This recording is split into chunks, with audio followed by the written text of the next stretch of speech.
All right. Thanks, everyone. Thanks for coming. I'm particularly honored and humbled to have been invited by Christina to speak amongst all these excellent speakers and the opportunity to address you.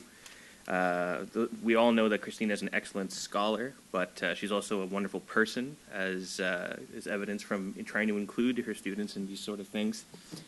I'd like to move on to the substance of the material, but first, of course, acknowledge that we gather on unceded and unsurrendered Algonquin territories.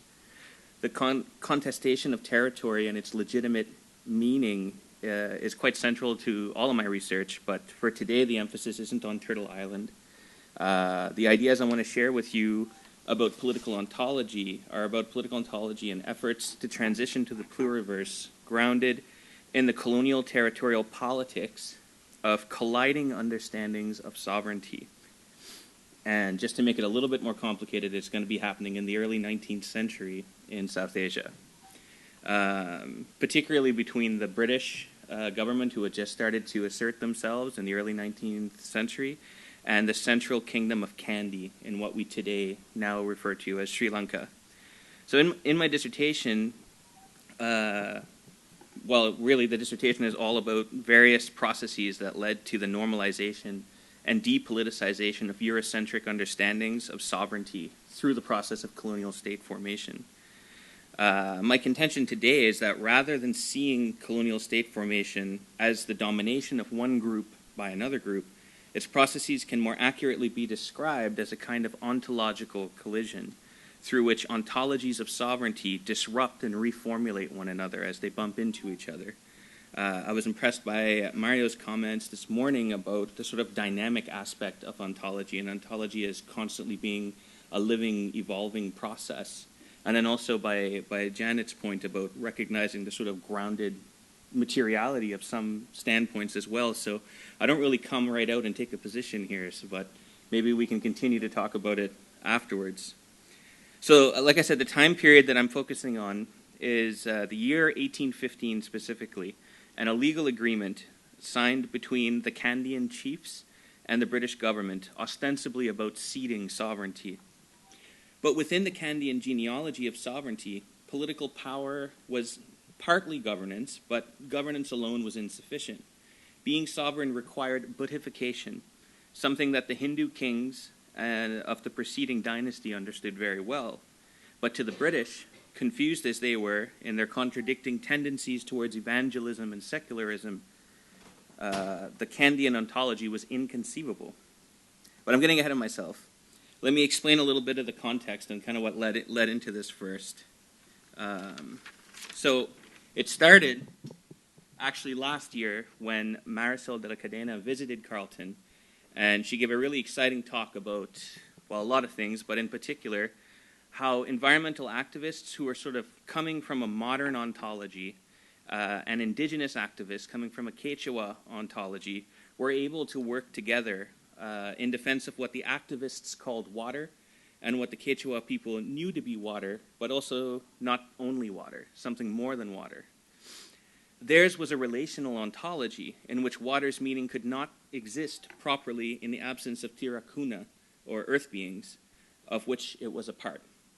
Marisol noted despite coming from different ontologies, these activists were able to mobilize together for a time, but they would then diverge. So they would come together sort of like this, and then they would work together on a common project, and then they would diverge, and their worlds were untouched. For those of you present at the time, as she was explaining this, we were visited twice by a giant raven, and that was really like a spectacular... it was a hawk? It was a hawk, right? Okay. We were visited by a hawk, which was really quite amazing, but I'm not qualified to comment on why. So anyway, after this happened, in part because of the hawk, I thought for weeks, you know, what does this kind of ontological politics mean for the area in the world that I'm trying to make sense of in South Asia? One of the criticisms I strive to make in my dissertation on colonial state formation in Sri Lanka is that the ontological frame of reference through which we try to make sense of the past is firmly Eurocentric. As Dipesh Chakrabarty, someone who comes up seemingly by all throughout the day, as he reminds us, it's not It's particularly important not to replicate European history making or history writing in the non-European parts of the world. Developing the criticism further, Sarah Hunt, in an article last year, 2 years ago now, makes clear that engaging other than modern ontologies requires delinking from Eurocentric frames of reference. Thus, while Chakrabarty speaks importantly about provincializing Europe, I would say, what is the point of provincializing Europe within a world that's already configured in a Eurocentric way? I think the work of political ontology is bigger than this. Marisol's description of worlds coming together and inhabiting the same place with radically different ontologies made me recall that in South Asian political theory, political life was not organized into nation states. Following S.J. Tambaya's work on Buddhist states in Southeast Asia, the model might more accurately be described as the Galactic Mandala system, or the Raja Mandala, as we sometimes talk about it in international relations, which means circle of kings. Ranajit Guha famously noted that the only time India really formally entered world history was in the year 1802, when a Bengali writer named Ramram Basu actually wrote the first history of Bengal. So that's that sort of modern state formation. So in terms of advancing this symposium's effort to transition to pluriversal thinking, I want to propose that pluriversal futures can be excavated from pluriversal pasts.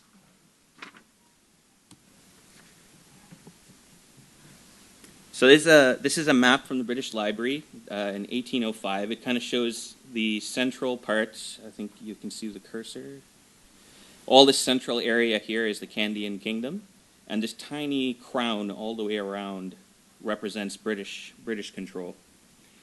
So the year 1815 is conventionally held to be the year that the British became sovereign over the entire island of Ceylon, as Sri Lanka was known at the time. As the story goes, the Sinhalese subjects of an unpopular Tamil king sought British protection, which brought about a surprisingly easy military victory without injury to a single British soldier. Whenever you see a situation like that in history, you know there's probably something else going on. The standard argument advanced even by Sri Lankan historians about this period is that the inertia of British modernity and technological superiority would have inevitably swept up the island's pre-modern, backwards, and isolated kingdom. And I don't think that's true. Perhaps none of you think that's true. The historical context at this time was one in which the British, the Dutch, and the Portuguese had all failed in every attempt to bring the island under their total control.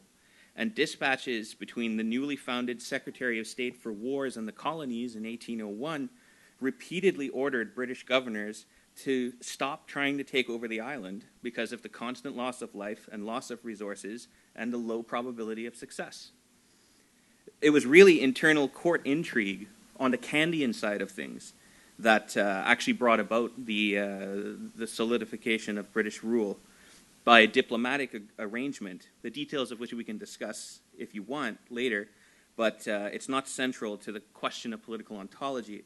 So my argument today is that when they signed this legal account, the Kandyan Convention in 1815, this really didn't mark the beginning of British rule.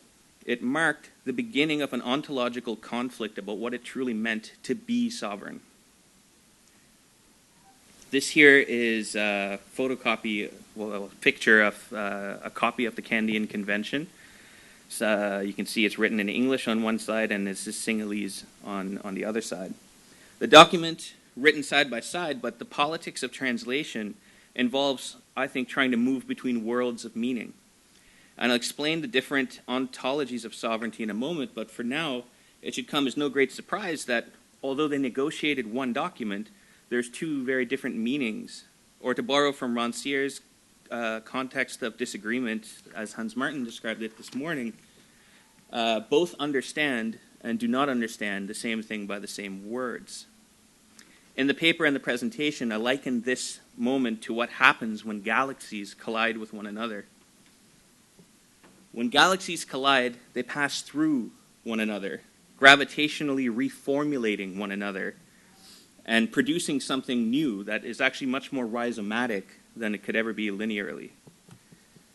And I'm going to show you a little example of what I mean. Is that showing up? Everybody can see that? So this is an artist's projection based on data from NASA about what will happen when our galaxy ultimately collides with the Andromeda galaxy. I'll just let you take that in.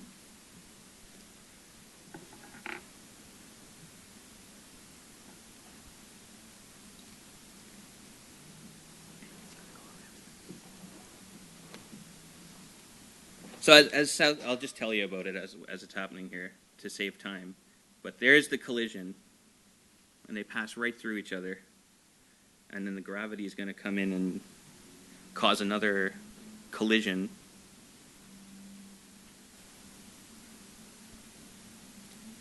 So in the South Asian model of sovereignty, it's very influenced by astronomy. And I'm trying to take the metaphor further by arguing that sovereign ontologies collided in this period in the 19th century in Ceylon. They don't bump into each other. You notice that when the galaxies bumped into each other, it wasn't like what happens when I try to work on my dissertation and I bang my head against the wall. It was actually much more porous than this process.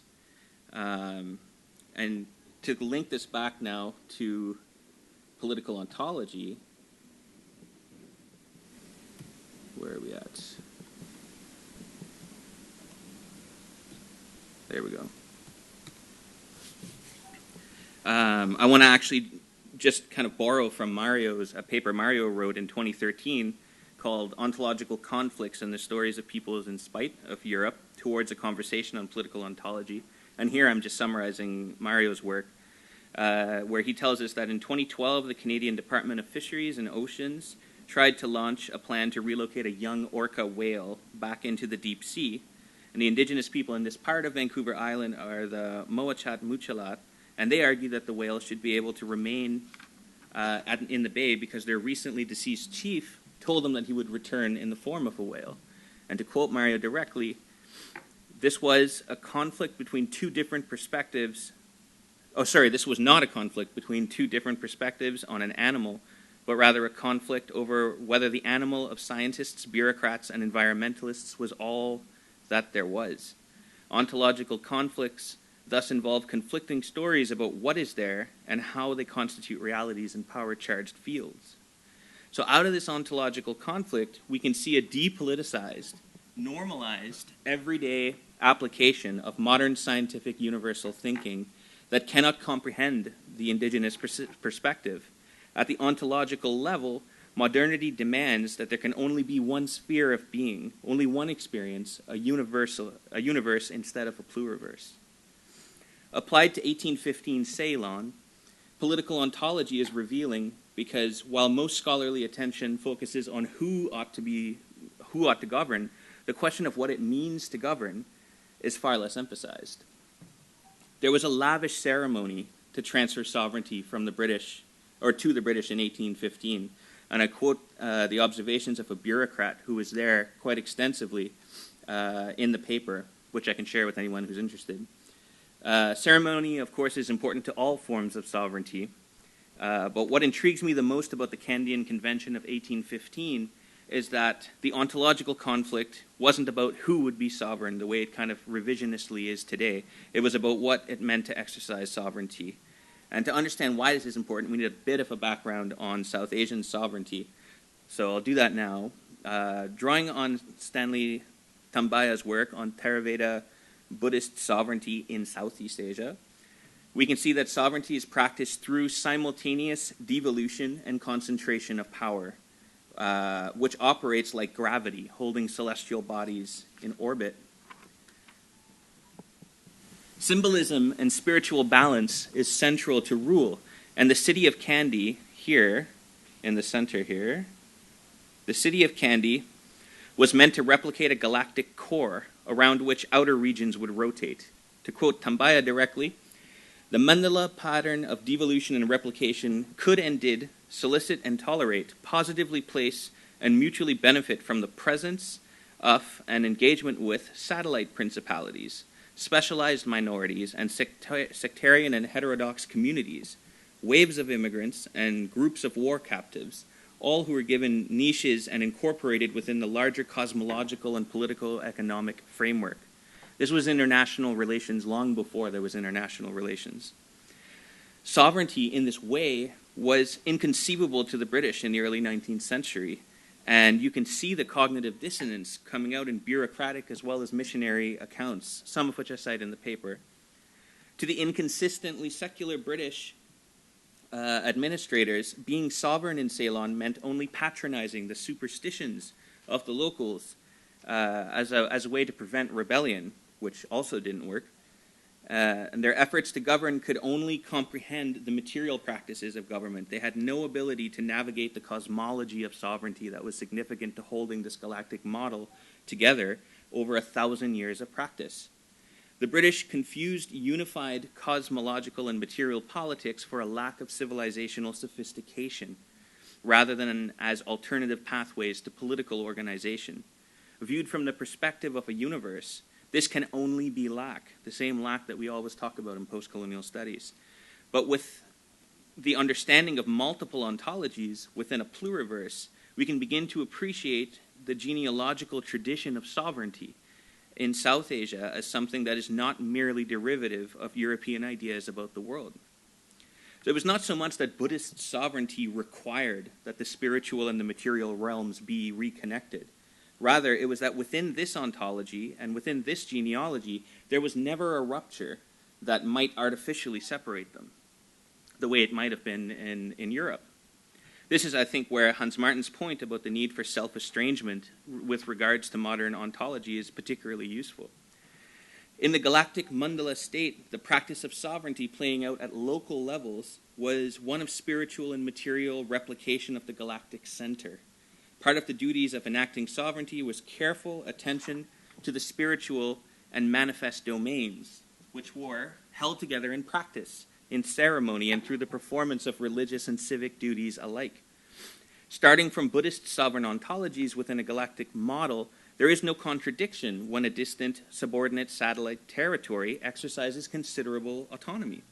Think of our own galaxy for a moment. It likely has an extremely large black hole right in the center. But that black hole, while it keeps us in orbit, it doesn't dictate our lives in the spirally outer arms of the Milky Way galaxy. Within a galactic state construct, there is similarly no fundamental problem with a person at the center being a Christian, a Hindu, or a Jain, as long as they fulfill the ritual requirements of sovereignty alongside the material requirements in order to keep the galactic model in both spiritual and material balance. And this point in the time drove the British and many other sympathizers in government stark raving mad. The idea that someone could be a civic Christian while continuing to practice Buddhist or Hindu rites was more than spiritual immaturity. It was an existential threat to the genealogy of monotheism and sovereignty as they understand it. So, to relate this back to the video I subjected you to, here we are. This is a screenshot of about 35 seconds in the video. This is where the galaxies first meet. If we were to map the ontological conflict onto it, this is sort of what it would look like. This is the moment of the Kandian Convention when the two worlds met. And you can see, although they've collided, there was no sort of immediate consequences to the larger bodies. But this is the sort of right after they've passed through one another somewhat safely. But by the time we get to 46 seconds, we see that we're starting to get into trouble. They collide again, and here they begin to reformulate one another. This is the kind of galactic ontological collision best describes, I think, the coming together, the meeting of these worlds of sovereignty from the 19th century in the process of becoming the colonial satellite state of Sri Lanka. That would become Sri Lanka. 52 seconds. And what do you see now? There's just the one galaxy. The dynamic interaction between British and Kandian ontologies of sovereignty, we can think of it, to put it into Deleuzian terms, to make it clearer, we can think of this as lines of flight or lines of deterritorialization and reterritorialization that together brought into a tense existence a single universal understanding of sovereignty. This is not to say that both galaxies are gone. It's not that both galaxies are gone. Their lineages are there, but they are now inhabiting the same space. And this sort of period, this is the 40-year period. If I were to map my entire dissertation onto this video, everything would happen. The colonial state formation would happen between 35 seconds and 52 seconds.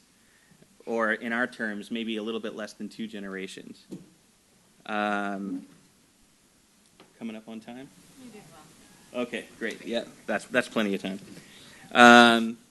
So it was in that 40 years, between 35 seconds and 52 seconds, that anti-colonial activities were against the centralizing tendencies of the colonial satellite state that failed to balance the spiritual and material domains.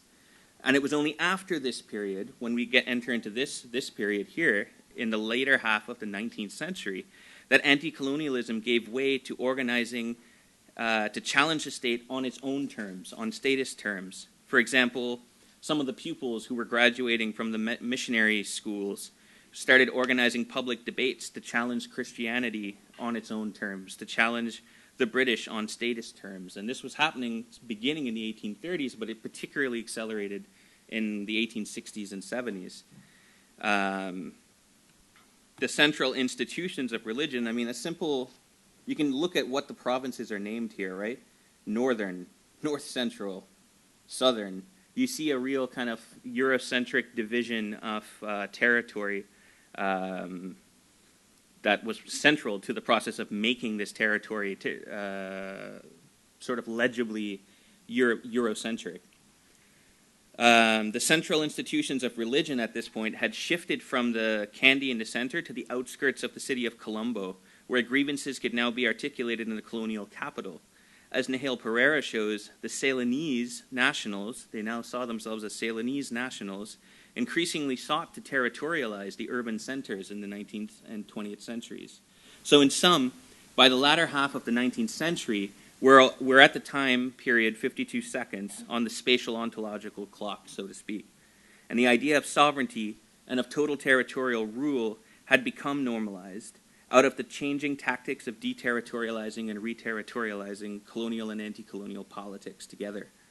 And the question of anti-colonial politics was no longer one of intervening against the colonizing institution of the state, but instead on replacing the British at the head of that modernizing nation state. So, and this is my last slide here, I think we, at this point, reached the logical limit of what I can do with this metaphor. Because, of course, the worlds that I'm describing are social worlds within the single planet that we're all a part of. And the force of gravity that animates the movement of celestial bodies cannot be likened too much to sociopolitical power, because if it could, all we'd need to do is do the math, and our science friends could sort that one out for us, no problem. And in a way, the contemporary issues of fascist Buddhism and Hinduism in South Asia that we see today is a strategy of trying to reconnect spiritual and material domains, but through a highly modern, fetishized form of organizing society that is completely woven up into practices of colonization through the state. There have been endless proposals for state reform in Sri Lanka over the last 60 years, drawing on consociationalism, fragmented federalism, distinct society status, like with Quebec, and all the rest. To my mind, this continues the colonial trend of using the Global South as an empirical testing site for Eurocentric theory. I think decolonizing spatial ontologies of sovereignty is essential for transitioning to the pluriverse in which many worlds can exist within our shared planet. I didn't really mention it, but this research is, of course, motivated by the fetishization of territory and the quest for control over the island in the recent civil war between Sri Lanka and the separatist Tamil Eelam state, which caused enormous amounts of suffering. And the reason why I'm telling you all this is that I think that engaging the historical politics of ontology at the boundaries of pluriversal pasts should be what we look to when we try to inform pluriversal futures, rather than continuing to allow modern ontology to set the boundary of what is and isn't possible in our social worlds. Thanks.